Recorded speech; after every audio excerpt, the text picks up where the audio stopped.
በመርከዝ ሂደት ውስጥ አልፎ እንደመጣ ሰው መርከዞች አካባቢ ላይ የማያቸው ነገሮች ኮመንት ከመስጠት አልፎ እንደዚህ ቢሆን ይሻላል የማስባቸው ነገሮች አቀርባለሁ። የመጀመሪያው እኔ ኦልሞስት ከ80ዎቹ 90ዎቹ ጀምሮ በኢትዮጵያ ውስጥ የመርከዝ ሂደቶች ከሞላ ጎደል ከውስጥም ከውጭም አውቃቸዋለሁ።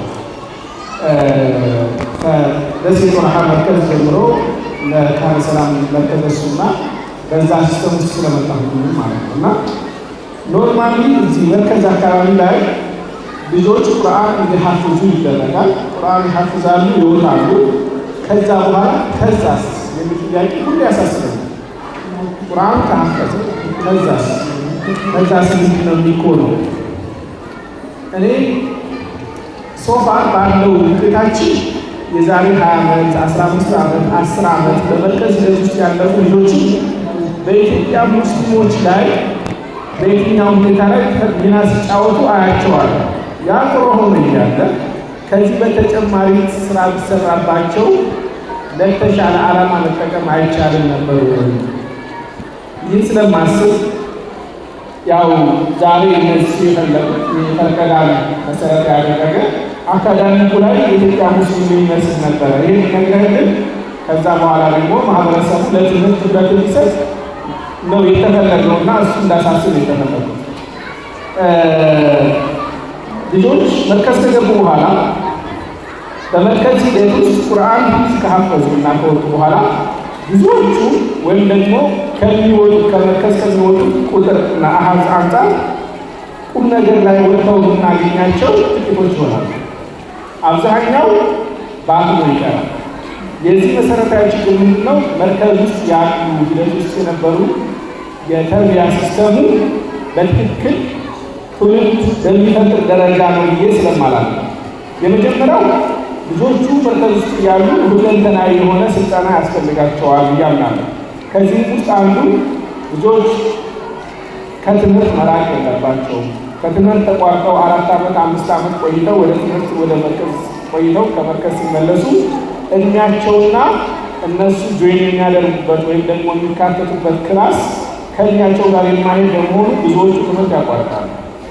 4 ዓመት አቋርጠው ሲመለሱ በእድሜ ከትንሾቻቸው ጋር ስለሚማሩ ትምህርቱ ያስጠላቸዋል፣ ውሏቸው ያስጠላቸዋል። ብዙዎቹ በትምህርት ላይ አይገቡም። ስለዚህ ምንድነው መሆን ያለበት ብዬ ነው የማስበው?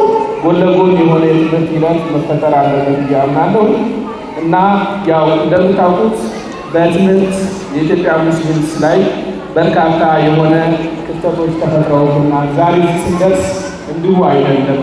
ለምሳሌ የኢምፔሪያል ኤራ የምንለውን ወይም ደግሞ የአፄ ኃይለ ሥላሴ ዘመን የነበረውን ሂደት ብንመለከት በኢትዮጵያ ውስጥ ትምህርት ሲጀመር ገና ከጅምሩ የትምህርት ዘርፉን እንድትመራ የተደረገችው የኢትዮጵያ ኦርቶዶክስ ቤተክርስቲያን ከመሆኑ አንጻር የትምህርት ቅኝቱ፣ አውዱ፣ መምህራኖቹ፣ ሳብጀክቱ በሙሉ ከእስልምና አስተምህሮ የሚያፈነግጥና በሂደትም ልጆችን ኩፍር የሚያለማምድ ሆኖ በመገኘቱ አባቶች ወይም ቤተሰቦች ልጆቻቸውን ትምህርት ቤት እንዳይልኩ ከዛ ይህ ቁልፊያ ወለድ የሆነ ሂደት ደግሞ በሂደት ኢትዮጵያ ሙስሊሞች በትምህርት ደረጃ ተወዳዳሪና ተፎካካሪ እንዳይሆኑ አድርጓቸዋል። ከዛም በኋላ በ1966 አብዮት ትምህርት እድሉ ይሰጠን የሚል ጥያቄ ተነስቶ ኢትዮጵያ ሙስሊሞች የትምህርት ሴኩላር እንዲሆንላቸው ጥያቄ ካቀረቡ በኋላ ትምህርት ስርዓቱ ሴኩላር ቢሆንም እስከዛሬ ድረስ በዘለቀ መልኩ የትምህርት ስርዓቱ ሙስሊሙን የሚያገል ሆኖ ቀጥሏል። የሚገርመው ነገር ዛሬው ድረስ ዛሬ 20 ዓመት 15 ዓመት 30 ዓመት ጥያቄ የነበሩ የሂጃብ ጥያቄዎች ዛሬ ድረስ በየመርከዙ በየዩኒቨርሲቲው በየትምህርት ቤቱ አሉ። ኤሊያና ሆቴል ላይ ኡስታዝ ሙሽራና ሌሎች 2 ኡስታዞች ቁርአን ዝርዝሩን ያደርጋሉ። ታች ደግሞ 2-3 ሰዎች አሉ። እንደዚህ እኔ ጎኔ ኡስታዝ በድሩ ነበርና በድሩ አልኩት እዚህ መድረክ ከሚኖሩት 2 ልጆችና ከሚወዳደሩት አንድ ልጅ እዚህ ጋር ደግሞ ሚስባህ ሳኒ ነበረ፣ ዶክተር ሚስባህ ሳኒ። ይሄ የምታየው ሰው የዛሬ 20 ምናምን ዓመታት ውስጥ የሆነ መርከዝ ውስጥ ነበር፣ አንድ መርከዝ ውስጥ ነበርን አሉት። ምንድነው ያኔ እነዚህ ልጆች ወጥተው ግማሹ ቁርአን ህፍዝ ኡስታዝ ይሆናል፣ ግማሹ ቃሪ ይሆናል፣ ግማሹ የሆነ ጸሐፊ ይሆናል፣ ግማሹ ምናምን ይሆናል ተብሎ አይታሰብም ነበር። ከ30 ዓመት በኋላ ግን የሆነ መድረክ ላይ ግን በአንድ መድረክ ላይ ከሆነች መርከዝ ሲወጣ ልጆች ተገኘ። ይህ ዝም ብሎ አይደለም የሚሆነው። ስለዚህ ዛሬ ልጆቻችሁ ላይ የምትሰሩ ስራ ቀላል ቢመስልም ነገ ጠዋት ግን ውጤቱን ታዩታላችሁ። ግን ልጆቹን የምታሸክሙት ቁርአኑ ልጆቹ ፕራክቲካል በሆነ መልኩ እንዲረዱት አታድርጉ ነው የረጥያችሁ። መርከዝ ውስጥ ሪቮሉሽን ያስፈልገናል፣ ተጨማሪ ትምህርቶች ያስፈልጉናል፣ ጥናቶች ያስፈልጉናል ነው የተዘጋጀውበትን ጥናት አላቀረብኩም። ጄኔራል ሐሳብ ነው ያቀረብኩት።